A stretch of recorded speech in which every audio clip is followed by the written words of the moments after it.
sons espero, medenolo supu, rossoli. Hello, philosophers, welcome back.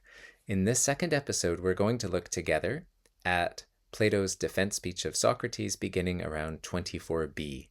This follows the last episode, which explored the first few sections of the defense speech, focusing on the informal or kind of endemic bias against Socrates that Plato presents as consistently present in Athenian society. Again, if you'd like to go back to the last episode, you can catch up.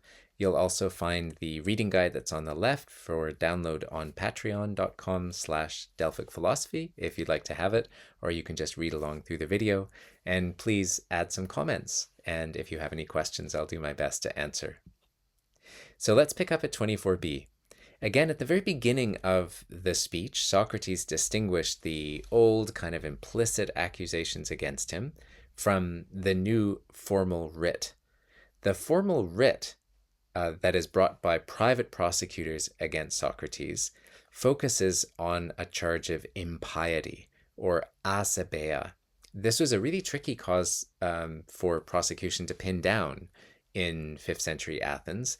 It didn't get a lot of use.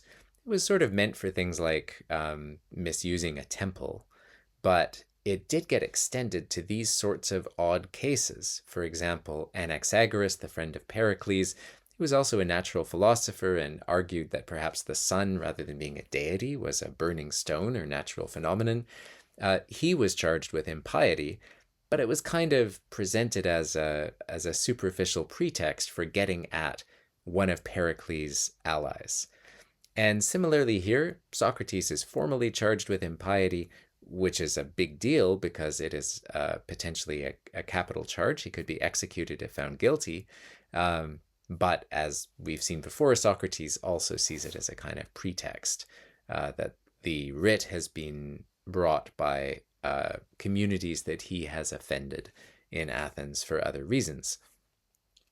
More specifically, though, than broadly impiety, there's a few elements to the writ, which you might remember if we go back to the beginning of the reading guide, is preserved by Diogenes Laertius, that's the DL here, in his Lives of the Philosophers, as follows. Socrates is guilty of not recognizing the gods whom the polis, that is the city-state of Athens, recognizes, and introducing other new divinities. He's also guilty of corrupting the young. Worth mentioning briefly that this kind of religious innovation could be charged language because if a citizen were to offend the gods, it might bring pollution on the polis.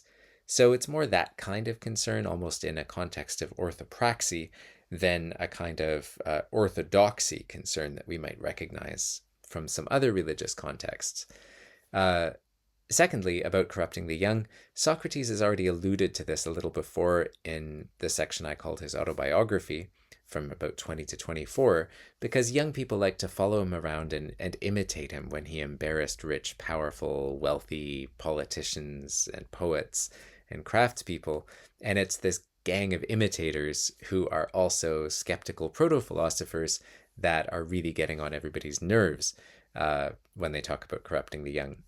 So that writ, anyway, is behind these new formal charges. So Socrates deals with this a little differently than he dealt with the older implicit accusations before. Rather than giving a kind of self-descriptive speech about it, he cross-examines his lead prosecutor, Meletus, who's sort of a religious traditionalist, as he's portrayed. And in cross-examining him, he does the Socrates thing. That is the thing that he's portrayed as doing in a lot of Plato's early dialogues, as they're generally collected, like the Laches or Euthyphro, where he takes somebody who appears to present themselves as having some kind of wisdom, and he helps them out by showing that they don't have the wisdom they think they do, usually by showing that their belief set is inconsistent, that they believe something with implications that contradict necessarily something else they believe. So because they're inconsistent, they can't know what they claim to know. Usually that's about some kind of moral term, as you might remember from our episode on Socrates, like what is justice, what is courage, and so on. And it's usually somebody who's on their way to do something important in their lives. And Socrates shows them that the moral and aesthetic terms in which they justify that choice aren't as lucid and clear to them as they think. Sometimes they respond by stopping what they're doing, and sometimes they respond by getting really annoyed with Socrates. Here, the stakes are pretty high for Socrates himself. He's going to try to show, with the jury watching, that his lead prosecutor doesn't know what he thinks he knows about the fact that Socrates is guilty, according to that prosecutor. But the technique is very similar. And in fact, the word elenchos or elenchos in ancient Greek, elenchein, the verb, means something like cross-examination of a witness. So it's in a way at home here in this courtroom setting. As we go through this bit, which I won't belabor too much, but it'll be interesting to look at, you'll get a feel for the Socratic method, where he only appears to ask questions, at least formally speaking, but they're leading questions, and if an interlocutor, that is conversation partner, isn't on the alert, they'll be led down the road into making a claim that will contradict something else they think or just appear absurd. So it's a good kind of introduction to Socratic method, even though it's in a very unusual setting. Ideally, Socratic method is used in a friendly, open-minded, and sincere setting where someone is seeking moral development. But here it's much more adversarial because it's the courtroom. Okay. So Socrates asked Meletus to come along at 24c.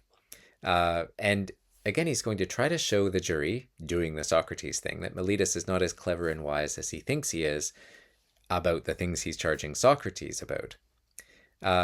So the first part of the charge is that we're going to deal with is that Socrates makes young people worse. So Socrates asked Meletus at the beginning, don't you think it's really important that young people be good? That is, morally good. This is a concern of every culture, it seems, in every time, that young people grow up to be morally upright. And often we find that older generations might feel that's not happening, which is kind of what's going on here.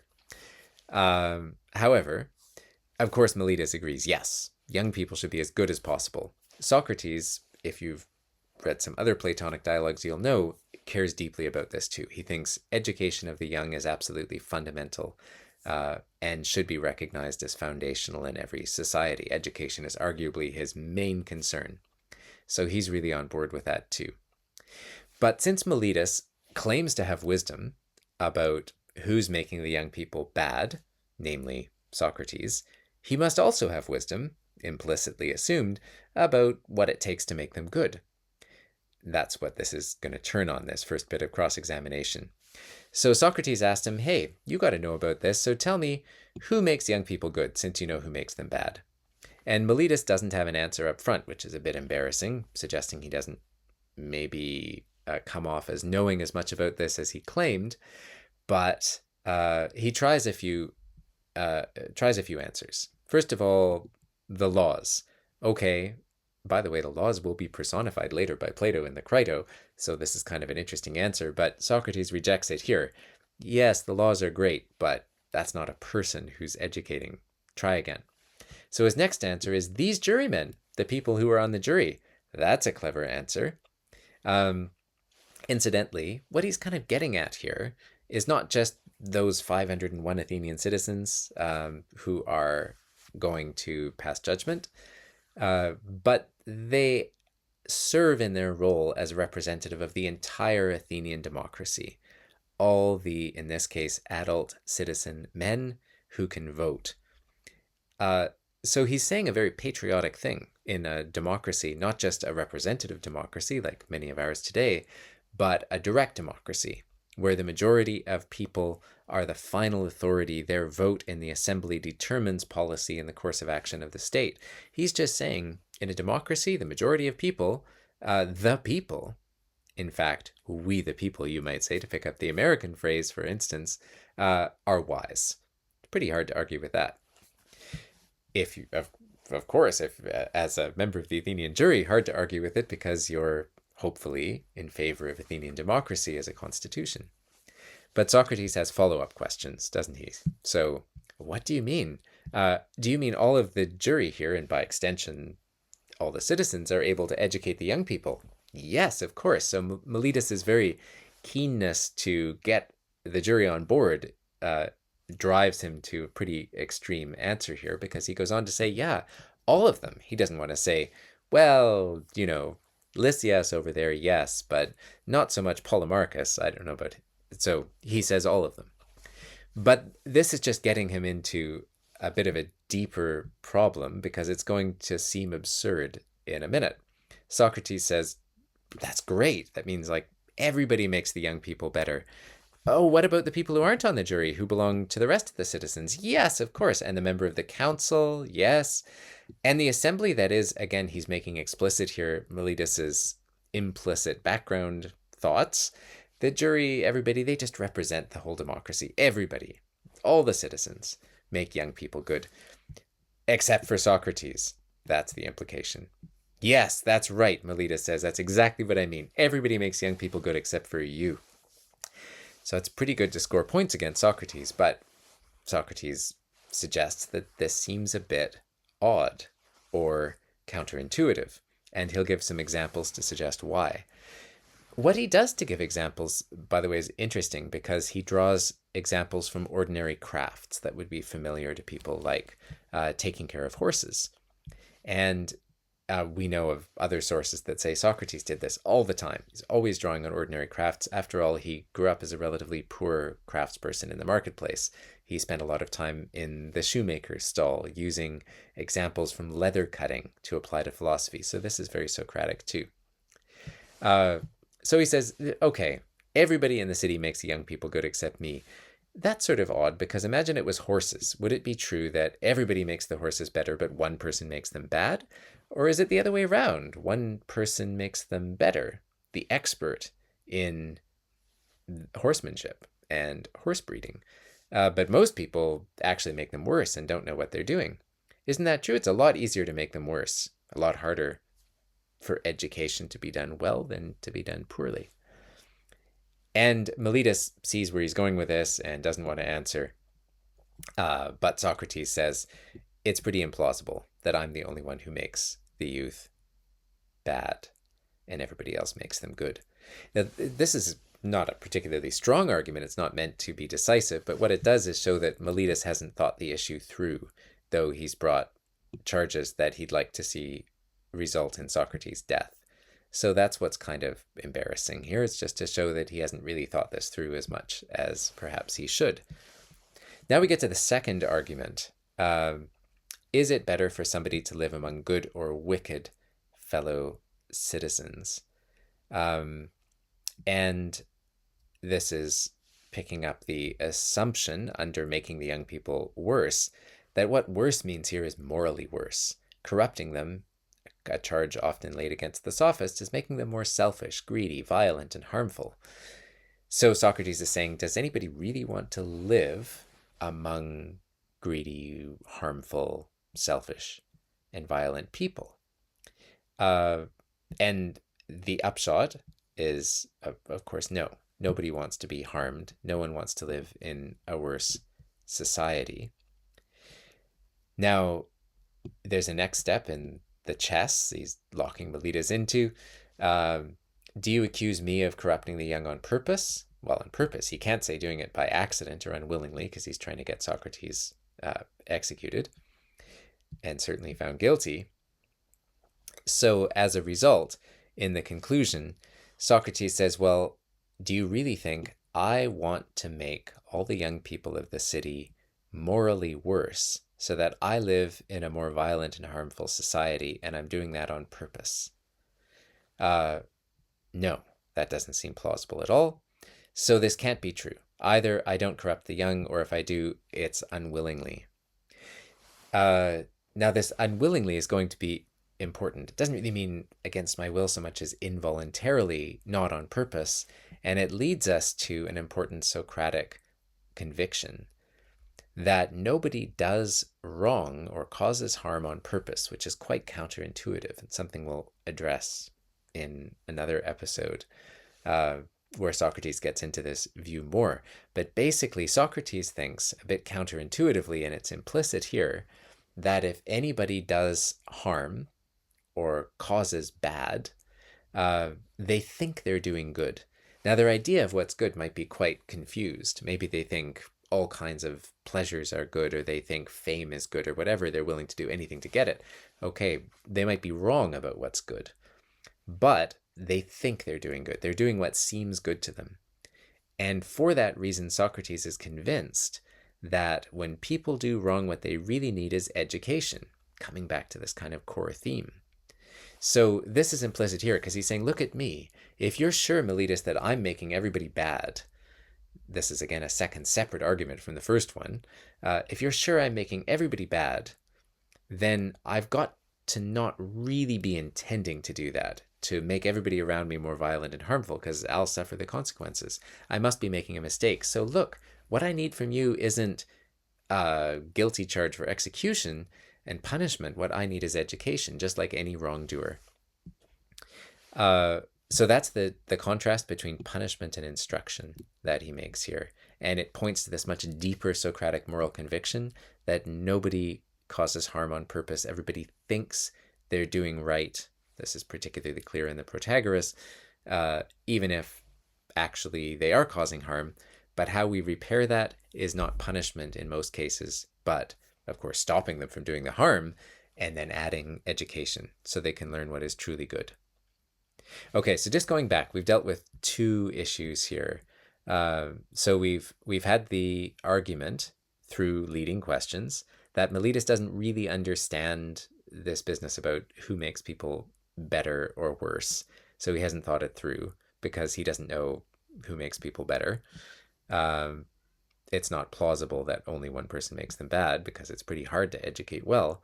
And then secondly, that in any case, if he really thinks Socrates is making everybody bad on purpose and making his society worse, that's not actually plausible, that it must be involuntary, though that turns on this Socratic moral paradox that no one does wrong on purpose and therefore people deserve education, not punishment. So this takes us now to the third kind of cross-examination or argument. Socrates has shown Meletus hasn't really thought this through seriously. That's his whole goal. He's doing the Socrates thing to show there isn't the level of wisdom here that would merit trusting Meletus on these charges. Now we get to the religious part of the argument. This is where Socrates suggests that Meletus's argument that he is doing some kind of religious innovation is also not plausible because of the wording of the charge. The charge, if we go back to the writ here, is that Socrates doesn't recognize the gods whom the polis recognizes, and he introduces other new divinities in the translation from Diogenes Laertius. Here it's other new spiritual things at 26b. The language here picks up the Greek semantic sphere around daimon. Daimon has a negative sense, of course, in English as demon, which is developed in late antiquity in a complex social process that involves Christian social critique of earlier so-called pagan religious practices. But at this point, hundreds of years earlier in the classical period, daimonic things are just kind of, as translated here, spiritual things, spirits. Spirits are seen, daimones are seen as causing all kinds of phenomena, health and sickness, outcomes of wars, just about anything, as any reader of Homer would know. You can go back to our episodes on Homer and Greek heroism for more about that. So the language of the writ here is going to be important. Socrates is taking it, interpreting it, that according to Meletus, Socrates is teaching young people to believe not in the gods the city is supposed to honor, but in some kind of other spiritual entities or daimons. And the challenge here will be that, again, Meletus hasn't thought this through very well. He's acting as if he's prosecuting Anaxagoras, who I mentioned before claimed the sun was a burning stone. Socrates has, he claims, not made any kind of assertions like that. But Socrates' response here is going to be a bit playful. Traditionally, in a lot of Greek mythology, daimons are kind of children or offspring of the gods. They might be like nymphs or dryads, or sea nymphs, who ultimately are offspring of Poseidon or another god, or even heroes, who are part human and part god. But spirits in the sense of daimons are often portrayed as children of the gods. So Socrates simply points out that it's very inconsistent to say that he believes in certain spirits but not in the traditional gods, because spirits, traditionally in myth, are the children of the gods. So this is why he says here at 27d to e, who would think children of the gods exist but not gods? So this all turns on sharing a lot of traditional religious assumptions about daimons as children of gods. But of course, Meletus can't really evade that because he is a religious traditionalist and he's prosecuting Socrates for being a religious innovator. So Socrates is simply saying that's really inconsistent. So that's the end of the cross-examination of Meletus, where again, he's simply taken time to show that Meletus hasn't really thought through the charges. That leads into really the spirit or the heart, even more deeply than the autobiography of the speech, which is the reflection on philosophy at 28b, which is what we'll talk about next. The part in the next episode we'll cover that starts, "Are you not ashamed, Socrates, to have followed the kind of occupation that's led to your being now in danger of death?" So until next time, thank you for reading through some of the apology with me, and don't forget to leave some comments and questions.